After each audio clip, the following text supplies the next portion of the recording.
এই যে। আশি আরাবের কাঁধে আলতো চাপড় মেরে তার কাঁধে মাথা রেখে বলল, বিয়ে কবে করবে?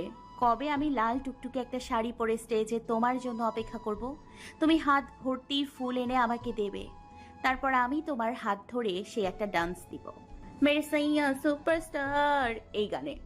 আরাব মুচকি হেসে আশির মাথায় হাত রাখল আর তার কানে ফিসফিস করে বলে উঠল, বিয়ের জন্য এত পাগল কেন? হ্যাঁ, বিয়ে করলে তো করাই যায়, কিন্তু আমাকে কি সামলাতে পারবে? আমি ভদ্র বন্ধু হতে পারি, ভদ্র ছেলে হতে পারি, কিন্তু বউয়ের সামনে ভদ্রতা আর আসবে না। আরাব কথাটা বলে চোখ টিপ দিল। আশি আরাবকে মারতে লাগলো আর বলল, নির্লজ্জ ছেলে একটা। আগে তো বুঝিনি, তাহলে বিয়ের আগে প্রপোজালে রাজি হতাম না। আরাব এবার অট্টহাসিতে ফেটে পড়ল। আশি খুব ভালো করেই জানে আরাব কেমন। সে মজা করে কথা বললেও কোনো দিন একটা বাজে টাচ তাকে করেনি। সব সময় সম্মান দিয়ে কথা বলে, কিন্তু মাঝে মাঝে চার রাস্তার পাগল ধরে, এই আর কি। আশি বাসায় এসেছে মাত্র, এখনো বিকেল হয়নি। বর্ষার মৌসুম চলছে চারিদিকে। আশি বাসায় আসলে দেখতে পেল একজন ভদ্রলোক আর ভদ্রমহিলা তাদের বাসায় বসে আছে। মহিলাটির চেহারা কোনো একজনের সাথে মিল আছে বলে তার মনে হচ্ছে। আশি কিছু বলবে তার আগেই ভদ্রমহিলা হাসতে হাসতে বলতে লাগলেন তিনি নাকি ঈশানের মা। আশি এবার হেসে ফেলল। এই জন্যই তো মহিলার চেহারাটা চেনা চেনা লাগছিল। আশি মলিন হেসে জিজ্ঞেস করল, কেমন আছেন আন্টি? হঠাৎ আমার বাসায় কোনো প্রয়োজন ছিল আন্টি? আর ঈশানী বা কোথায়? মহিলাটি আশির হাত ধরে বলে উঠলেন, আসলে ঈশান আমাদের একমাত্র ছেলে। ছেলেটা সহজে কিছু চায় না। ওর প্রাণ বলতেই বন্ধুরা। সব সময় তোমাদের কথাই বলতে থাকে। এবার ছেলে একজনকে ভালোবেসে বিয়ে করার কথা বলেছে। আমাদের আর্থিক অবস্থা আলহামদুলিল্লাহ অনেক ভালো। ছেলে সারা জীবন কাজ না করলেও তাকে খাওয়াতে পারবো। বাড়িতে একটা মেয়ে আসবে, এর থেকে আনন্দেরই বা কি হতে পারে? তাই এখানে এসেছি। আজ পুত্রবধূ না নিয়ে যাচ্ছি না বাসায়। আশি কপাল খানিকটা কুঁচকে জিজ্ঞেস করল, বুঝতে পারলাম না আন্টি। আমার ছেলে আমার কাছে এসে বলল যে তোমাকে কলেজ থেকেই ভালোবাসে, বিয়ে করতে চায়। তাই আমরাও চলে এলাম কথা বলতে। আমার ছেলে তোমাকে কখনো কোনো কষ্ট দিবে না মা। তুমি রাজি তো? আশির যেন পুরো দুনিয়া ঢলে উঠল। সে এটা কি শুনলো? আশি হঠাৎ দাঁড়িয়ে যায় আর জোরে বলে ওঠে, কি? আপনি এটা কি বললেন আন্টি? ঈশান আর আমাকে ভালোবাসে? ঈশানের বাবা মা নিজেদের মধ্যে মুখ চাওয়াচাওয়ি করলো। হঠাৎ আশি বলে উঠল, আন্টি, আমি ঈশানের সাথে আগে একটু কথা বলে নিই। আশি ফোন বের করে কল দিল ঈশানকে। ঈশান কল রিসিভ করে হেসে বলল, আরে বাবা, সে যেতে যে আমাকে ছাড়া বোধহয় থাকতেই পারছে না। তুই দাঁড়া, আমি প্রায় চলে এসেছি। তুই এখন কই আছিস ঈশান? কেন, তোর বাসার কাছে আছে, আসছি আমি, ওয়েট কর। আশি ঈশানকে মানা করে বলল, যেখানে আছিস সেখানেই থাক, আমি এক্ষুনি আসছি। আশি দ্রুত পায়ে বেরিয়ে গেল। তার সারা শরীর কাঁপছে। ঈশান যদি তাকে ভালোবাসে তাহলে জেসির কি হবে? সে যে জেসিকে কথা দিয়েছিল ঈশান জেসিরই হবে। জেসি তার জীবন বাঁচিয়েছে, তাকে রেখে সে ঈশানকে কিভাবে বিয়ে করবে? তার উপর সে যে এখন আরাফের জীবনের সাথে যুক্ত। আরাফেরই বা কী হবে? শত শত কথা আশির মাথায় ঘুরে বেড়াচ্ছে। আশি ঈশানকে দূর থেকে দেখে সেখানে এগিয়ে গেল। ঈশান আশিকে দেখে দুর্দান্ত একটা হাসি দিয়ে কিছু বলবে তার আগে আশি ঈশানের হাত ধরে বলল, ঈশান চল আমার সাথে, তোর সাথে অনেক কথা আছে, আজকে সব বলতেই হবে। ঈশান কপাল কুঁচকে তাকিয়ে রইল। পরক্ষণে তার মনে হলো সে তো আশিকে প্রপোজ করেনি, তাহলে কি আশি তার কাছে সেটাই চাইবে? ঈশান আর আশি একটা বড় ওভারব্রিজের উপরে দাঁড়িয়ে আছে। এটা সচরাচর কেউ ব্যবহার করে না। ঈশান আশিকে হাসতে হাসতে বলতে লাগলো, এখন কি তোকে প্রপোজ করতে হবে? তাহলে দাঁড়া, আমি একটু ফুল নিয়ে আসি। আশি ঈশানকে থামিয়ে বলে উঠল, ঈশান শোন, তোকে আমি কোনো দিনই বন্ধু বা ভাই ব্যতীত অন্য নজরে দেখিনি।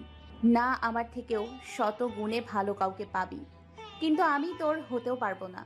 আমি যে নির্দিষ্ট একজনের মালিকানায় বন্দী, তাকে আমি অনেক ভালোবাসি রে।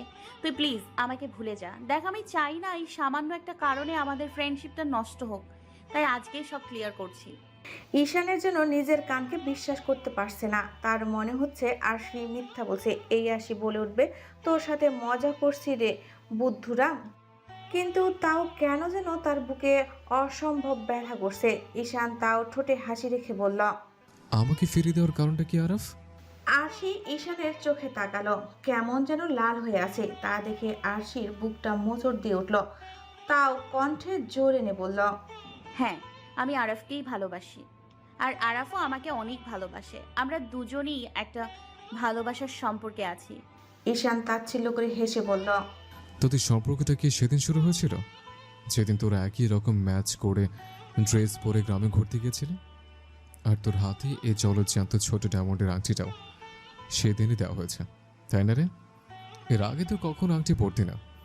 আরশির চোখ ঝলমল করে উঠল। সে বুক ভরে শ্বাস নিয়ে বলে উঠল। হ্যাঁ, তুই যা যা বললি সবই সত্যি। আর এটাও সত্যি, আমি কোনো দিন তোকে ভালোবাসিনি, আর না তো ভালোবাসতে পারবে। কেউ একজন আমার থেকেও তোকে অনেক ভালোবাসবে। ঈশান হঠাৎ আরশির হাতটা ধরে বলল। আর সে শোন, আমি আর কোনোদিনই তোর সাথে ঝগড়া করব না। তুই আমাকে মারিস বকিস, আমি তাই সহ্য করব। তুই যেমন চাইবি আমিও তেমনভাবেই চলবো। বিশ্বাস কর, তোকে কোনোদিন কষ্ট দেব না, বুকের কাছে আঁকলে রাখবো। প্লিজ তুই আরবকে ভুলে যা। চল আমরা বিয়ে করে নেই প্লিজ। আরশি তোর কাছে ভিক্ষা চাইছে, প্লিজ। ঈশানের চোখ থেকে পানি গড়িয়ে পড়ছে। আরশি আজ পর্যন্ত ঈশানকে কান্না করতে দেখেনি, কারো সামনে মাথা নত করেও নি। কিন্তু আজ সেই শক্তপোক্ত ছেলেটা উন্মাদের মতো করছে কেন? ঈশানের এই আহাজারি শুনে আরশির কান্না পেয়ে গেল। সে কান্না করতে করতে বলল। পৃথিবী উল্টে গেলেও আমি আরাফেই থাকবো। ঈশান, প্লিজ তুই পাগলামি করিস না। তুই তো অবুঝ নোস, তাহলে এমন করছিস কেন? তোকে বিয়ে করলে 4টা মানুষের জীবন বরবাদ হয়ে যাবে। আমি তোকে বোঝাতে এসেছিলাম। এই যা, চলে যাচ্ছি আমি। আরশি কথাটি বলে উল্টো দিকে হাঁটা ধরল। ঈশান চেয়েও আরশির হাত আটকে রাখতে পারল না। তার মধ্যে মুষলধারে বৃষ্টি পড়তে শুরু করে দিয়েছে। সেই খোলা আকাশের নিচে ঈশান বসে পড়ে হাঁটু গেড়ে আর চিৎকার করে নিজের আহাজারি ব্যক্ত করতে থাকে। কেন আরশি, কেন কেন তুই আমার হলি না?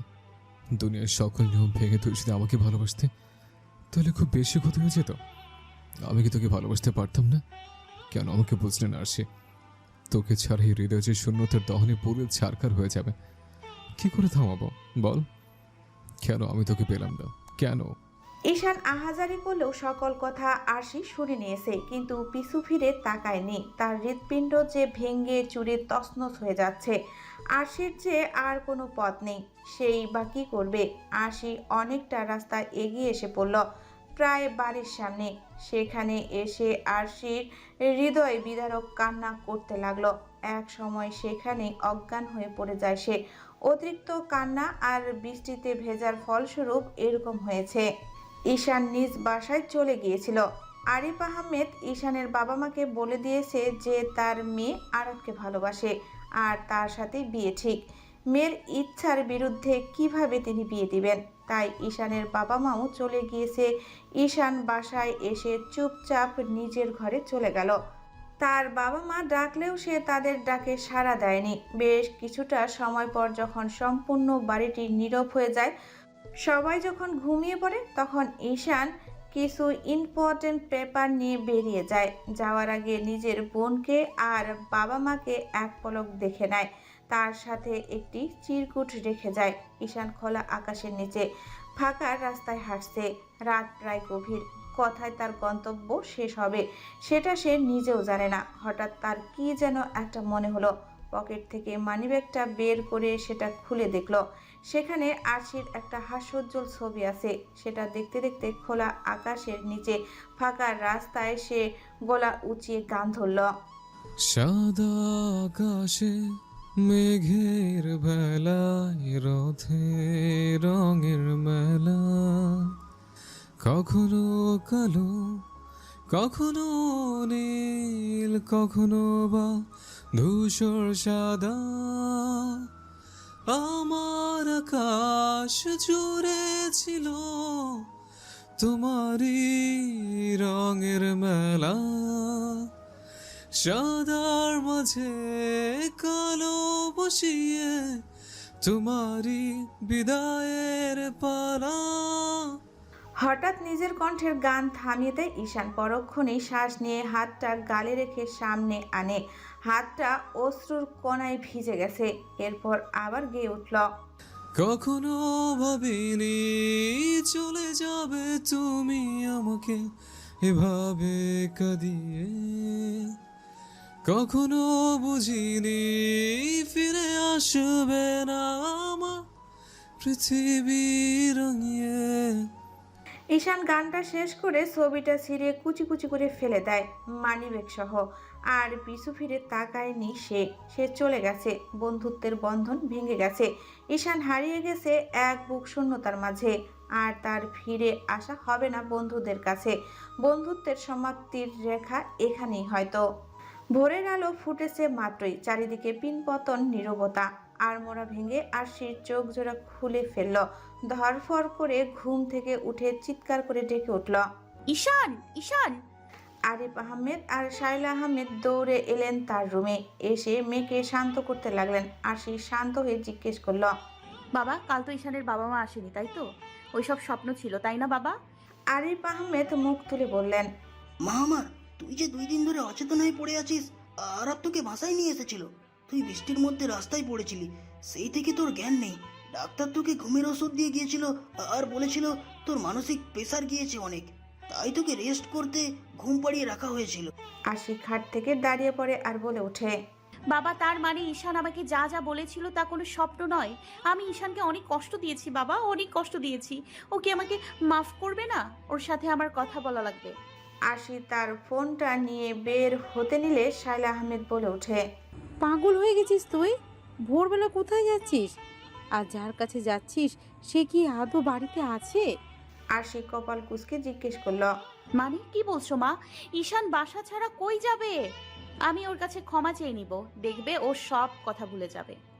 আরশি পাগলের মতো আলাপ করছে। ডাক্তার যে বারবার করে বলে দিয়েছিল আরশির অনেক বড় একটা মানসিক চাপ গিয়েছে, তাই সে চাপ দ্বিতীয়বার না দিতে, নয়তো তার যে কোনো সময় স্ট্রোক হয়ে যেতে পারে। আরশিকে আরিফ আহমেদ বোঝাচ্ছেন। এরই মধ্যে যেই তার মা বাবা একটু অন্যদিকে চলে গেছে, সেই ফাঁকে আরশি বাসার বাইরে চলে যায়। সে শুধু একটা কথাই বলে যাচ্ছে, ঈশানের কাছে ক্ষমা চাইলে ঈশান সব কিছু ভুলে যাবে, সব আবার ঠিক হবে। কিন্তু বেচারা আশি এটাই জানতে পারলো না, এক বুক শূন্যতা নিয়ে ঈশান যে অতলে হারিয়ে গেছে। চাইলেও তাকে ফিরিয়ে পাওয়া যাবে না। হয়তো সে কষ্টটা মেনে নিতে পারেনি। একতরফা ভালোবাসা যে হৃদয়কে ছিন্ন ভিন্ন করে দেয়, সেই কষ্ট যারা পেয়েছে তারাই ভালো জানে। আর যদি বন্ধুত্ব শেষ হয়ে যায়, তাহলে যেন বেঁচে থেকেও মরার মতো অনুভূতি হয়। না পাওয়ার থেকে পেয়ে হারিয়ে ফেলার কষ্ট যে শতগুণ। আশিকে বাসায় না দেখে আরিফ আহমেদ কল দিলেন আরবকে। ছেলেটা এই 2টা দিন এখানেই ছিল আশির পাশে। সেই ঈশানকে পাগলের মতো চারিদিকে খুঁজেছে।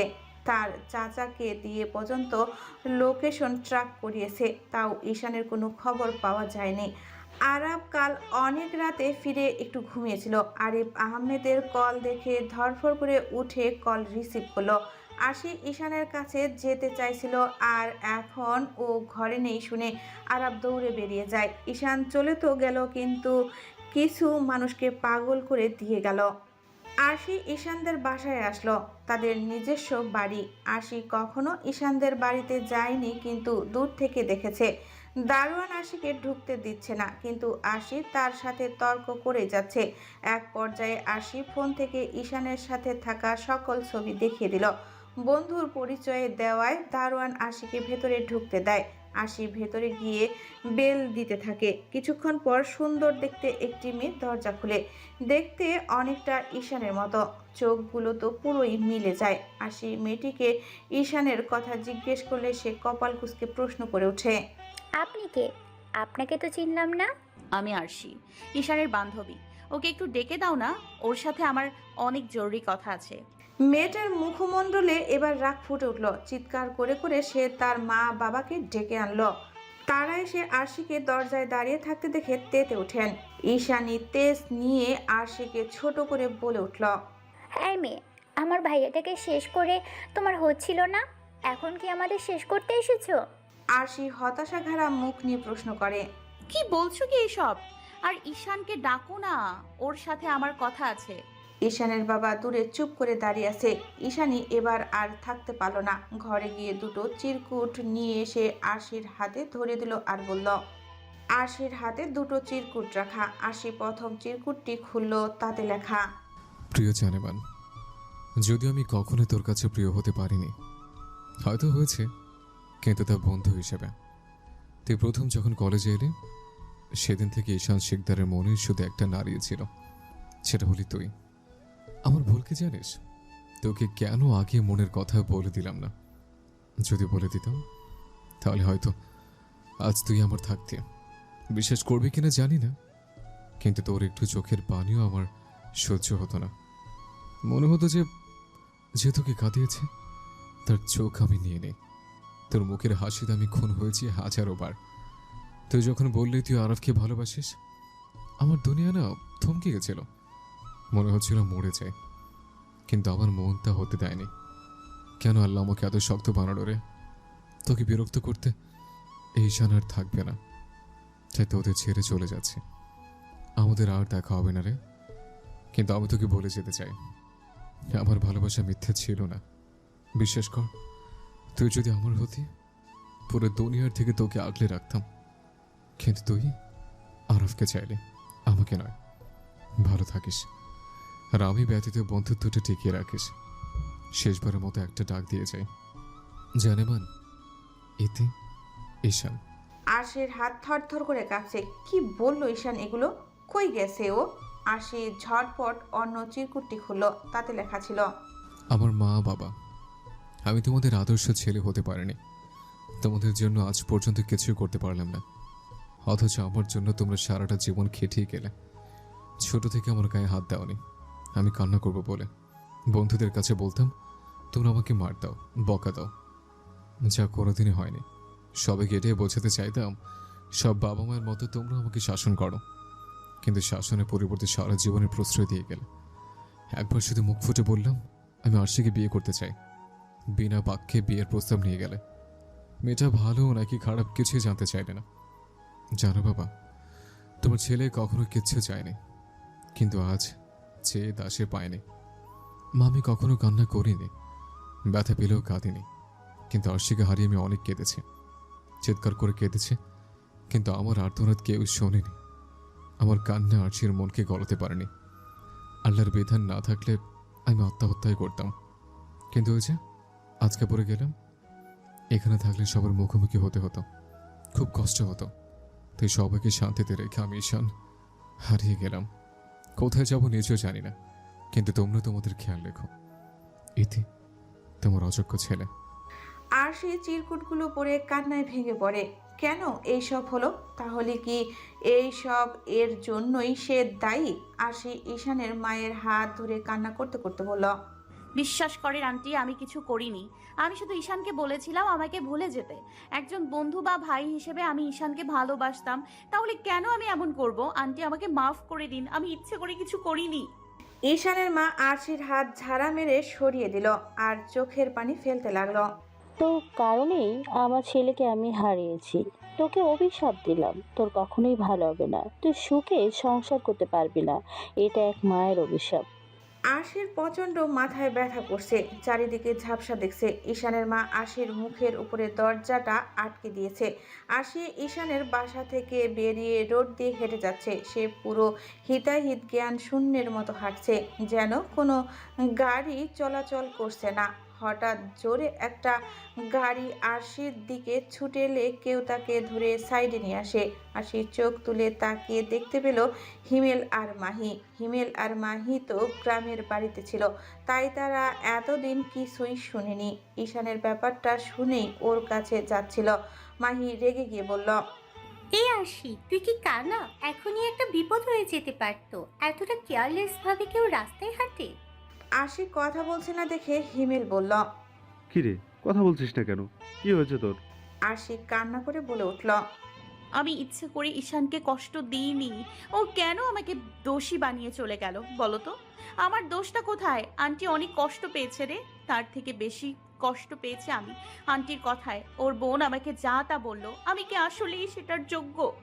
আরশি কথাগুলো বলতে বলতে নেতিয়ে পড়ল, জ্ঞান হারিয়ে পড়ে গেল রাস্তায়। মাহি আরশিকে ধরে ডাকছে, এর মধ্যে আরশির নাক দিয়ে গড়গড়িয়ে রক্ত পড়তে লাগলো। মাহি আঁতকে উঠলো আর চিৎকার করে বলে উঠে, হিমেল, গাড়ি ডাকো, ওকে এক্ষুনি হসপিটালে নিতে হবে। হিমেল গাড়ি আনতে গেছে আর মাহি আরশিকে ডাকছে। আরশির জন্য কান্না করেই যাচ্ছে বেচারি মেয়েটা। ঈশান চলে তো গেল, কিন্তু সবাইকে তিলে তিলে শেষ করে গেল। ওর জন্য বিনা অপরাধে সবাই ভুগছে। ঈশান কি তা বুঝতে পারছে না? হসপিটালের করিডোরে বসে আছে হিমেল। মাহি আরাব দৌড়ে কেবিনের সামনে চলে আসলো আর অস্থির গলায় জিজ্ঞেস করলো, আরশি, আরশি ঠিক আছে তো? মাহি এখনো কান্না করছে। হিমেল আরাফকে বসিয়ে বলল, দেখো ভাই, যা হওয়ার তা হয়ে গেছে। আরশির ভুল ছিল না, আর ঈশানেরও ভুল ছিল না। কিছুদিন যাক, ঈশান নিজ থেকেই ফিরে আসবে। ঈশান যে বন্ধুদের ছাড়া থাকতেই পারে না। আগে বলো আরশির কি অবস্থা? আর ঈশানকে খুঁজতে আমি বাকি রাখিনি। আরশি যদি আমায় ভালো না বাসতো আমি কখনোই আমার ভালোবাসা প্রকাশ করতাম না। ঈশান যদি জাস্ট একবার বলতো যে ও আরশিকে পছন্দ করে, তাহলে একতরফা ভালোবেসে লুকিয়ে রাখতাম, আরশিকে তুলে দিতাম ওর হাতে। কিন্তু ঈশান কখনোই কাউকে কিছু বলেনি। কেউ কি জানতো এই ব্যাপারটা? আমি জানতাম, ঈশান বলেনি তাও জানতাম। ঈশান আশিকেই বারবার চেয়ে গেছে, আর তার বদলে পেয়ে গেছে শুধু শূন্যতা। জেসির কণ্ঠে ব্যাকুলতা। আরাব কপাল কুঁচকে বলল, জেসি, তুমি জানতে? হ্যাঁ, জানতাম। জেসির নির্বাক উত্তর। আরাব রেগে গিয়ে বলে উঠল, আরে একবার তো বলতে পারতে, তাহলে আজ আরশিকে মৃত্যুর সাথে লড়াই করতে হতো না। তুমি কেন করলে এই কাজটা? জেসি তাচ্ছিল্যের হাসি দিয়ে বলল, কার উপর তেজ দেখাচ্ছ আরাব? আমার উপরে? আমি ছেড়ে দিয়েছিলাম ঈশানকে শুধুমাত্র আশির জন্য, কখনোই নিজের মনের কথা বলিনি। আরে নিজের জীবন বাঁচিয়ে ওকে বাঁচিয়েছিলাম, নিজের থেকেও বেশি ভালোবাসতাম আরশিকে। তাহলে ওর ক্ষতি আমি কেন করতে যাইব? আরশি সবসময় তোমায় চেয়েছে, তুমি আসার আগে তো ঈশানকে চাইনি, ওর চোখের অনুভূতি দেখিনি। তাহলে কিভাবে তোমাদের বলবো? ঈশানের কথা জানলে কি তুমি ওকে নিজের মনের কথা বলতে? আরশি তোমাকে হারাতো, আর সেটাই আমি চাইনি। জেসি নিজের মতো কথা বলে চোখের পানি মুছে ফেলে। আরাব জেসির কথা শুনে অস্থির চোখে তাকিয়ে বলল, সরি জেসি, আসলে মাথাটা ঠিক নেই। এরই মধ্যে ডাক্তার বেরিয়ে এসে বললেন, আরশির অবস্থা ভালো নয়, অতিরিক্ত চাপ নিয়ে ফেলেছে, স্ট্রোক হতে পারে। আবার নাও, দেখা যাক কি হয়। ওকে যদি মানসিকভাবে ঠিক রাখতে পারেন তো কিছু একটা করা যেতে পারে। ডাক্তারের কথা শুনে আরাব ধপাস করে চেয়ারে বসে পড়ে আর নিজের চুলগুলো পেছনে ঠেলে দিয়ে বলে ওঠে, আরশি, তুমি তো আমাকে কথা দিয়েছিলে, তাহলে কেন আজ একা রেখে যেতে চাইছো? তোমাকে ছাড়া বাঁচবো কি করে? যেতে হলে আমাকেও নিয়ে যাও, নয়তো থেকে যাও আমার সাথে। কথা দিলাম ঈশানকে খুঁজে বের করব, তাও ফিরে এসো না। কথাগুলো ভাবতে ভাবতে আরাফের চোখ থেকে পানি গড়িয়ে পড়ছে। এক অবাধ্য ঈশান সবাইকে কাঁদিয়ে দিল। ঈশান কি দেখতে পারছে না তাদের বন্ধুদের করুণ পরিণতি? তাও কি ফিরে আসবে না? ফিরে যদি নাই আসে তাহলে কেন দিল এত যাতনা তাদের? আরশি বা কি করবে? আমাদের জীবনে কিছু মানুষ আছে যারা ভালোবাসতে শিখিয়ে হারিয়ে যায়। তাদের আমরা ফিরে তো পাই না, কিন্তু তাদের স্মৃতিগুলো সব সময় আমাদের যাতনার সঙ্গী হয়ে থেকে যায়। আমাদের খারাপ সময়ে যে আমাদের হাতটা শক্ত করে ধরে রাখে সেই তো আপনজন। বর্তমানে আপন জনের যে বড্ড অভাব। কেবিনের জানালার বাইরে তাকিয়ে আছে আশি। হসপিটালে তার আজ 25 দিন পূর্ণ হলো। সে দিন গুনছে, কিন্তু ঈশান আর ফিরে আসছে না। আরশির শরীর মোটামুটি পর্যায়ে আছে। ভালো প্রাইভেট হসপিটালে তার চিকিৎসা করানো হচ্ছে। আরশির বাবা সামান্য একজন ব্যবসায়ী, তার পক্ষে এত টাকা দেওয়া সম্ভব নয়। আরশির শারীরিক অবস্থা অবনতি দেখে আরাব প্রাইভেটে নিয়ে এসেছে ভালো চিকিৎসা করানোর জন্য, কিন্তু সবই আরাফের জমানো টাকায়। আরাফের পরিবার থেকে তাকে যতটুকু জায়গা দেওয়া হয়েছিল সে সেটা বিক্রি করে দিয়েছে। সে একটা কথাই তার বাবা মাকে বলেছে, আরশি আমার হবু স্ত্রী, ওর ভরণ পোষণের সাথে সাথে ওর সুস্থতাও আমার জন্য অনেক জরুরি। আমার ভাগের টাকা থেকে ওর চিকিৎসা করাবো। কি হবে জায়গা জমি দিয়ে যদি ভালোবাসার মানুষটাই না থাকে? কেউ যেন কোনো দিন বলতে না পারে তাদের টাকায় ওর চিকিৎসা হয়েছে। আফতাব সর্দার অনেক ভালো মনের মানুষ। তিনি সকল খরচ সামলাতে চাইলেও আরাব তার বাবার প্রস্তাবে রাজি হননি। আর সে সবই শুনেছে জেসির কাছ থেকে। ঈশান শেষ চিঠিতে লিখে গিয়েছিল সে ব্যতীত বন্ধুত্বটা যেন সে টিকিয়ে রাখে, কিন্তু ঈশান চলে যাওয়ার পর থেকে বন্ধুত্বটা ভেঙে গেছে। আর আগের মতো আড্ডা দেওয়া হয় না, মজা করা হয় না, একসাথে ভার্সিটির সামনে খাওয়া দাওয়া গান বাজনা কিছুই করা হয় না। তাহলে ঈশানী কি ছিল গ্রুপ হ্যাপিনেসের প্রাণভোমরা? আরশি নিজ মনে কথাগুলো ভেবে চোখের পানি ফেলছে। এরই মধ্যে জেসি আরশির কাঁধে হাত রাখে। আরশি পিছনে ফিরে জেসিকে দেখতে পায়। জেসি মলিন মুখে হাসি নিয়ে বলে ওঠে, বেবি, শেষ বিদায় দিতে আসবি না? আমি যে আজ গ্রামে চলে যাচ্ছি। শহরে দম বন্ধ হয়ে যাচ্ছে। গ্রাম থেকে শুধু পরীক্ষার সময় হলে ফিরবো। আরশি জেসির হাত ধরে চোখের পানি ফেলে বলতে লাগলো, থেকে জানা জেসি, মাহি, হিমেল, ঈশান সবাই তো একা রেখে চলে গেল, তুই অন্তত থেকে যা। জেসি আরশির হাতের পিঠে চুমু খেয়ে বলল, থেকে যেতাম রে, যদি এই শহরে প্রিয় মানুষটার ঘ্রাণ থাকতো, তার হাসির ধ্বনি থাকতো, মজার কথার ঝুলি থাকতো। সে যে আমাকে ডুবিয়ে চলে গেছে। সে একা শূন্যতায় হারায়নি রে, আমিও হারিয়েছি। তাকে ভালোবাসা বোঝাতে না পারাটা আমার জীবনের ব্যর্থতা। এগিয়ে দিতে আসবি তো? আরশি না চাওয়া সত্ত্বেও জেসিকে কান্না ভেজা চোখে বিদায় দিল। তার বন্ধুরা তাকে এভাবে ডুবিয়ে চলে যেতে পারলো? আরাব জেসিকে রেল স্টেশন পর্যন্ত ছাড়তে গেছে। আরশি কেবিনে একা একা বসে আছে। বাইরে ঝিরিঝিরি বৃষ্টি দেখা যাচ্ছে। সে উঠে গিয়ে জানালার বাইরে হাত রাখে। সেই হাতে এখনো ক্যানেলা লাগানো। মানুষের কষ্ট থেকে নাকি একটাই অনুভূতি জাহির হয়ে যায়। আরশিও নির্বোধের মতো গাইতে শুরু করলো, আমায় ডুবাইলি রে, আমায় ভাসাইলি রে, আকুল দরিয়ার বুঝি কুল নাই রে। নিজের অজান্তেই কেঁদে ফেলল সে। আরিফ আহমেদ মেয়ের মাথায় হাত রাখলেন। কিছুক্ষণ কথা বলে মেয়ের সাথে আরাফ ফিরে আসতেই তিনি কাজে ফিরে গেলেন।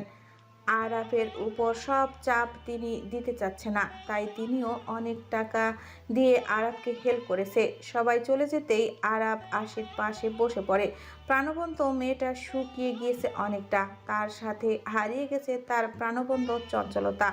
আশি আরাফের কাঁধে মাথা এলিয়ে দিয়ে বলে উঠল, আমার ভুলটা কি জানো? আমি খারাপ একটা মেয়ে, নয়তো সবাই কিভাবে পারলো আমাকে একা রেখে চলে যেতে? আমার কাউকেই চাই না, সবাই স্বার্থপর। ভালোবাসা শিখিয়ে কষ্ট দিয়ে চলে গেল, তুমিও কি চলে যাবে আমাকে একা রেখে? আরাফ আরশির কপালে স্নেহময় স্পর্শ দিয়ে বলল, ছেড়ে যাওয়ার হলে কখনো এই হাতটা ধরতাম না। বাঁচতে হলে একসাথে বাঁচবো, আর যদি আমাকে একা রেখে চলে যাও, তোমার পাশের কবরটা আমার হবে, দেখে নিও। আরশি আরাবের মুখ চেপে ধরে বলল, এসব বলো না, আমার কষ্ট হয়। তোমার কিছু হবে না। আরাব মলিন মুখে হাসি দিল আর আরশির মাথায় বিলি কেটে দিচ্ছে। আমি বললেই দোষ? নেক্সট টাইম এমন কথা যেন না শুনি তোমার মুখে। কষ্ট কি তোমার একার হয়? আমার মধ্যে কি অনুভূতি নেই? আরশি চুপ করে বসে আছে আর আরাব তার জন্য খাবার বাড়ছে। একজন প্রেমিক পুরুষ হয়েও তার ভালোবাসায় আরশি মুগ্ধ। ছেলেটা কতটাই না করছে তার জন্য, আর কারো জন্য না হলেও তার শখের পুরুষের জন্য হলেও তাকে বাঁচতে হবে। জেসি তার নানু বাড়িতে এসে পড়েছে। তার বাবা মা প্রায় গ্রামেই থাকে। জেসি গ্রামে আসতেই শুরু হলো, মেয়ে বিয়ে দিচ্ছ না কেন? বয়স কিন্তু কম হলো না, পরে ভালো ঘর এই ছেলে কিছুই কপালে জুটবে না। কোন আকাম করে গ্রামে এসেছে? শহরে কি কাণ্ড ঘটালো যে এখানে চলে এলো? হাজারো তিক্ত কথা সে হজম করে নিল। জেসি আর আরশির পুরনো অভ্যাস মনের কষ্টটা আড়াল করে গানের মাধ্যমে জাহির করা। কিভাবে তাদের এই অভ্যাস তৈরি হলো তারা তা নিজেরাও জানে না। আজও জেসিকে অনেক তিক্ত কথা শুনতে হয়েছে। এখন তার বাবা মাও তাকে বিয়ের জন্য চাপ দিচ্ছে। রাত প্রায় গভীর। জেসি তাদের দোতলার ছাদে দাঁড়িয়ে আছে। সে নিজ মনে হেসে বলল, ঈশান, নিজ হাতে আমাকে খুন করে কেন গেলি না? তাহলে হয়তো আজ এত তিক্ততা সহ্য করার প্রয়োজন হতো না। আমি নীরবে ভালোবেসে গেলাম, আবার আমাকে নীরবেই হত্যা করে গেলি। আমি সেই দিনই কেন মরে গেলাম না? তাহলে হয়তো এই দিন দেখা লাগতো না। তোকে যে আমি নিজের থেকেও বেশি ভালোবাসি, আর আজীবন ভালোবেসে যাব। যদি বিয়ে দিয়েও দেয় আমি জীবন দিয়ে দেব, তাও তুই ছাড়া অন্য কারোর হব না। আমি জেসি এক ঈশানের মাঝেই সীমাবদ্ধ। বেশ কিছুক্ষণ নীরবতা কাটিয়ে আকাশের উজ্জ্বল তারাগুলোর দিকে তাকিয়ে জেসি সুর তুলে গেয়ে উঠল।